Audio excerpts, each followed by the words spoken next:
A former presidential candidate hopes to use his name and his political influence to unseat incumbent Democratic Congressman Steve Cohen. Yeah, his name is Alan Keyes, is a one-time Republican, now turned independent. He's in town this weekend because he's the guest speaker at a fundraiser for Republican congressional candidate Charlotte Bergmann. And for the third time, she is challenging Congressman Steve Cohen for his 9th district seat. Alan Keyes joins us now live in the studio. Ambassador, thank you for being here. I'm glad to be here. Thank you. You're an independent, so why are you supporting a Republican candidate in this congressional race? Well, these days I base my decisions really on what I think of the individuals involved. And Charlotte is somebody who stands for a lot of the things that I believe in. She's particularly strong in her understanding of the moral underpinnings that we have to be careful of in the perilous times in which we live, and that have had particular impact now in America, as well as in the black community.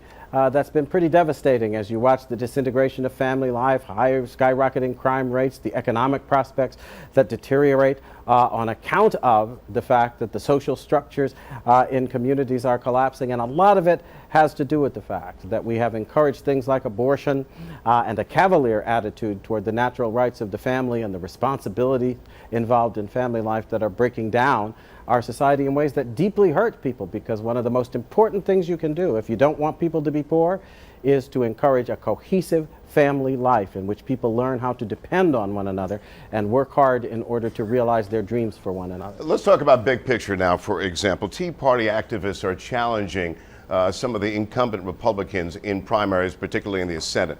Do you approve of this? I certainly do. I think we have a problem now in America because the leadership in neither party is actually working to represent grassroots people. We can see that, by the way, in the result.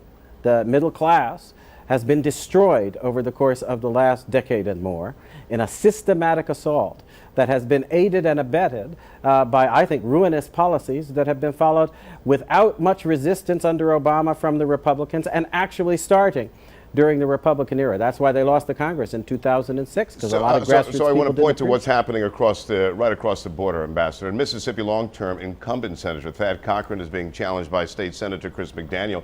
He is a Tea Party activist. GOP leaders have warned that this challenge will only help the Democrats. Do you agree, sir? Of course not. I think they're forgetting that politics doesn't exist to help Democrats or help Republicans. It exists to help the people of this country get true representation. That's why I'm supporting Charlotte Bergmann. You need people who are going to stand up and who are going to faithfully represent what people send them to Washington to do, not win victories for parties that are not victories for the people that they're sent there to represent. Have you picked a candidate that you would like to support in Mississippi, like you've picked a candidate for the 9th District congressional race in Memphis? No, but I look around and I try to find people who are standing firm, solidly on the moral grounds, because I think that's critically important. And when I give my talk tomorrow at the Esplanade, that's 901. We'll put it on the website. Don't worry about it. I can't remember the address. But in any case, I will be talking about what I believe to be the essential crisis that this country is in, and why we need to stop looking at party labels and just look at individuals who are determined to represent the true heart of the people in their districts. Okay. And last question, we're just out of time. Will you come back in the future, the months to come, to help her with publicity and fundraising, which certainly hurt her campaign last time, and we have to wrap after that? I'll certainly be glad to do that. I will. Okay, that was a short answer. A guy who's done radio time before. Ambassador, thank you for joining us. And of course, make Fox 13 your election headquarters as we count down the May 6th primary and then the general election.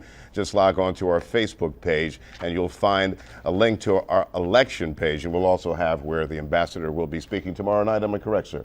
Yes, right. We'll also have dates, times, polling locations, and up-to-date information on all the races and the candidates. Join us, as you know, as part of our two-screen experience.